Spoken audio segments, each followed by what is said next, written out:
Karl, welcome to the Peninsula Stadium. You've already been here and got stuck in. What have been your first impressions of the club? The first impressions started when I first met the board and everyone surrounding the periphery of the football club, and it was almost like periphery of the football, and it was the transparency and honesty and the rawness of how I love football. Maybe I'm a little bit forthcoming in this while the industry's changed, but there's still the one burning thing that we all have is how much we love the game of football. I've seen a picture over in the dressing room before of young kids throwing balls against the wall, and when you speak to people who are involved in the football club, the same love for the game came through. Obviously, when you go then to meet the players this morning, you never not get nervous. I think you always have them little bit of butterflies, and even though people might come across like you don't care and there's the flippancy to it, there was that element of nerves going in, because you want to make, at the end of the day, we've got players here who've got young children, they've got families, and we have a responsibility to the fans to win games of football for them as well, and that can be a tremendous burden at every level that you carry. So you don't want to let them down, and certainly from the board's point of view, let the board down either. So I've really enjoyed it. I've missed football. I took purposely a lot of time away from the game, like 9 months, maybe 10 months, but it was probably the best thing I needed for me, and this was almost, when it came along and when we sat down and spoke, it was something that I wanted to do, and thankfully they wanted to do. I mean, quite clearly, the passion, the principles are there, so go straight into it. What is the Karl Robinson team? What can we look forward to seeing? In almost things like in life that you carry, like humility, I think that's important, respect, and win. And there's different ways of doing that. There really is, and there's no pure way, and there's no perfect way. There's just a way. And sometimes getting yourself over the line in situations, in moments when it might look scrappy, it might not look great, but you find a way of winning. Drawing, to me, is not something that you go into any game. Most of the substitutions, I've seen all the substitutions, but I'd like to think in the high 90% of them will be to try and win. I do see the game as something I enjoy watching, and I want to enjoy watching the team that I work for and the football club that I work for. And the one thing you'll say in this year, I'll just be one of many people that try and work as hard as I possibly can to put results and points on the table that actually make us competitive, and not only competitive, but in future years have a real drive to achieve the club's ambition. And these things came across all the way through it. So a team that you want to see, you might not see now, but we have to find a way to win, and that's paramount over short term. So you said there about you've had a few months out of the game that's been good. Yeah. Why was it in particular Salford then that sort of screamed out at you that this is going to be my next opportunity? A challenge. And listen, you can't get away from the people who are on the board. You can't ever detach yourself from that, and you can't equally detach yourself to the story of Salford.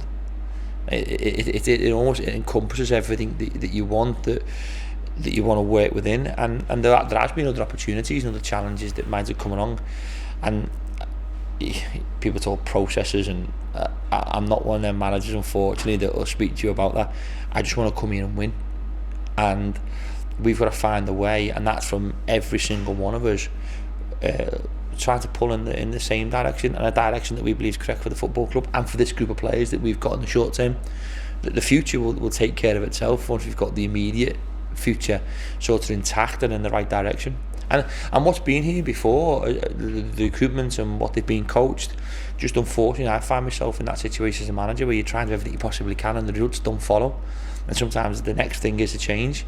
And what the previous managers left here is certainly a group of players who want to work hard, who want to play and want to win for the football club. They're a really honest group.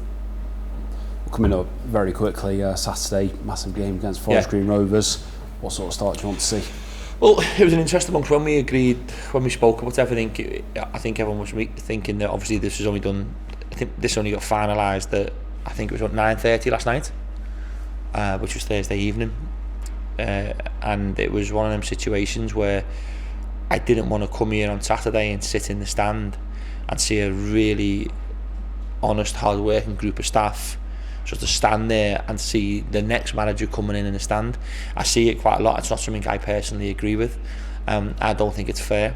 Whatever the result is at the weekend, if they win, the players done incredibly well. If we don't, it falls on me. And then we've got to find a way of moving forward for the next game and the next game and so on and so forth.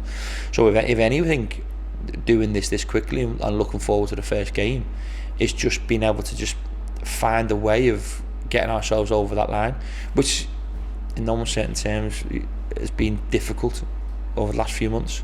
I don't think anybody in the building is shying away from that. So hopefully we can put our front foot forward and have a right good go, and what that'll bring we'll see tomorrow. As we sit right now, it's everything's perfect, everything's easy because the ball hasn't been kicked. But as soon as it rolls tomorrow, it'll create problems for us that we have to deal with emotionally, tactically and technically. And hopefully if we attack it with a very positive mindset, we'll win a lot more games than what we lose. And just a final one from us for now.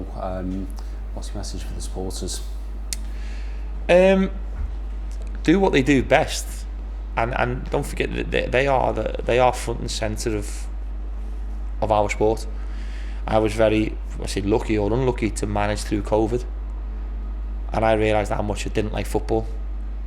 And they've got such a big role to play for their team, just as much as what the players who wear the shirt for them on a weekly basis.